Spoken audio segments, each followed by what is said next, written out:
history, but it keeps the ideology to be the American dream.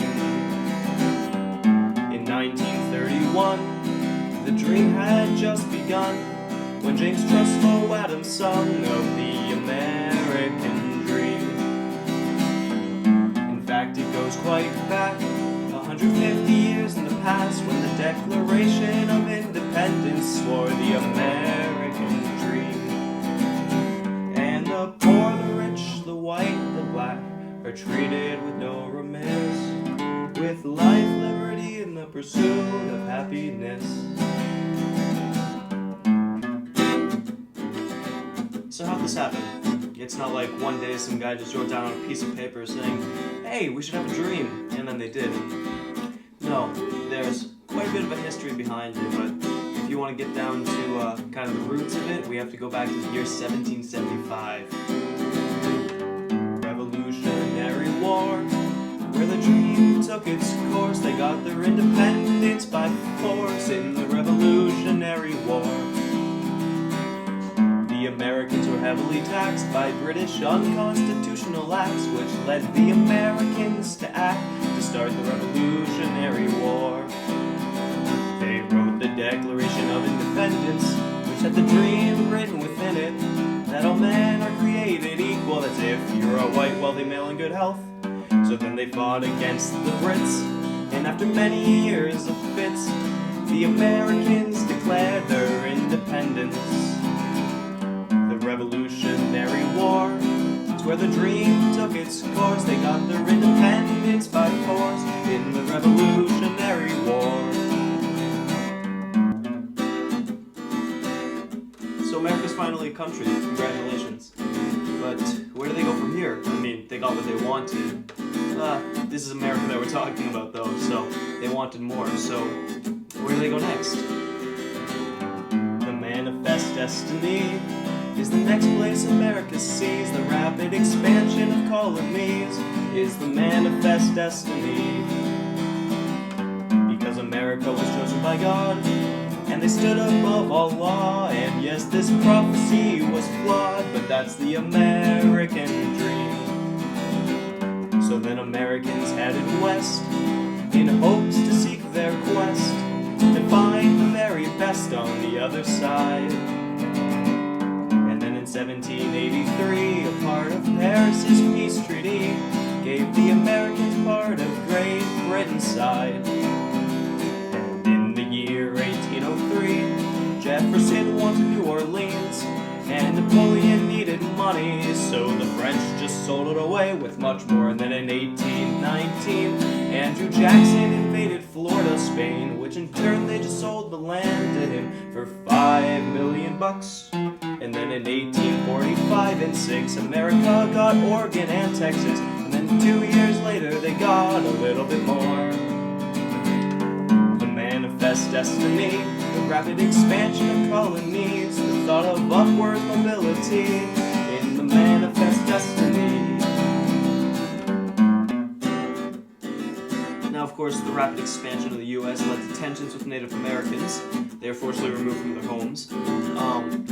What else? There's a skyrocket in slavery, which led to a war within the country, but those don't really talk about the American dream too much, so we won't touch up on them. Well, except for the war, that might be a little important.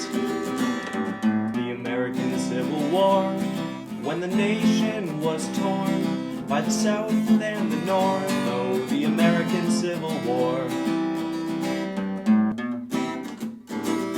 Now you may be asking, hey, what does the Civil War have to do with the American dream? Oh, that's a good question, thank you for asking. You see, it's not just America that was torn apart in this. It was the dream itself. Let me show you. So then the South, they wanted slaves to work in the cotton trade, to make them money and not have to pay for the labor of the South. They wanted slaves.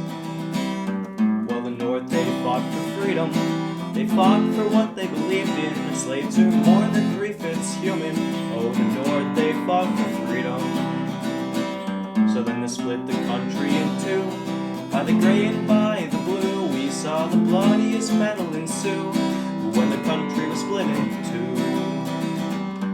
The American Civil War, when the nation was torn the South and the North, oh, the American Civil War. So then the North, they won the fight. They instituted what was right to give the blacks a chance to live amongst the whites, or just live in general. So then the dream lived up to its name, that all men are equally the same. It only took 620,000 deaths in 4 years to get that point across. In the American Civil War, when the South lost to the North, abolishing slavery was well in course after the American Civil War. Now, admittedly, the war wasn't as much about slavery as it was the North just didn't want the South to leave. And actually, shortly after the war, African Americans, yes, they weren't slaves, but they were far from citizens. It's a little sad, actually. So, yeah, I guess hopefully this next section is a bit more uplifting. Oh, the Great Depression, American economic recession, when the stock market dropped like a ball, very fast ball. Many people relied on credit, and those many people would regret it, because it turns out putting yourself in debt isn't good at all. The dream in the Depression was to survive, was to overcome and thrive, to see the rainbow on the other side. Though the dream was to survive, and for some that dream came true. They made it through and through the Depression, but then people had to ask the question, what got them through? Well, now they're in a Second World War. The demand for supplies soared.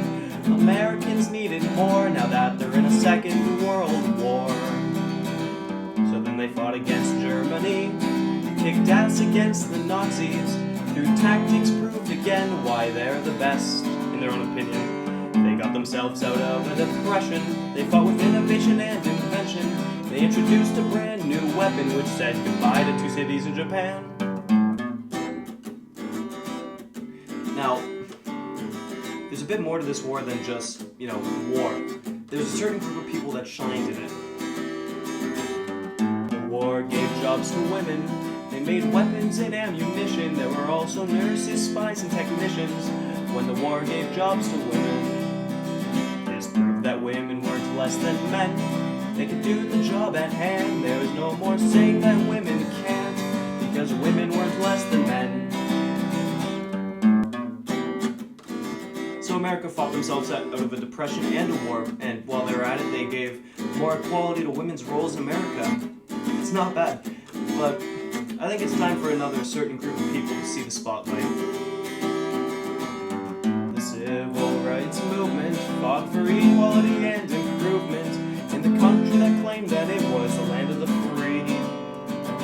When Rosa Parks wouldn't give up her seat, when Malcolm X gave a powerful speech, when Martin Luther King Jr. had a dream. So then in 1964, the Civil Rights Act was on course to give the blacks a chance to live amongst the whites again. But then when JFK was shot, Lyndon B. Johnson took his spot, and in July he passed the Act for Civil Rights. So that's it. The dream during the Revolutionary War was independence. The dream during the Manifest Destiny was upward mobility. The dream during the Civil War turned out to be equality, which they kind of... no, never mind. The dream during and after the Depression was innovation, perseverance, and a strong new role for women. And the dream during the Civil Rights Movement turned out to be even more equality. I'm sensing a bit of a theme in America's history. So what's the dream today?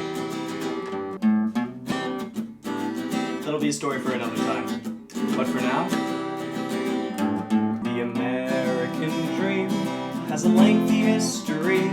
It's not as easy as it seems. Oh, the American dream. And the American dream, while it crumbles at its seams, the American people seem to be ever changing. The American dream.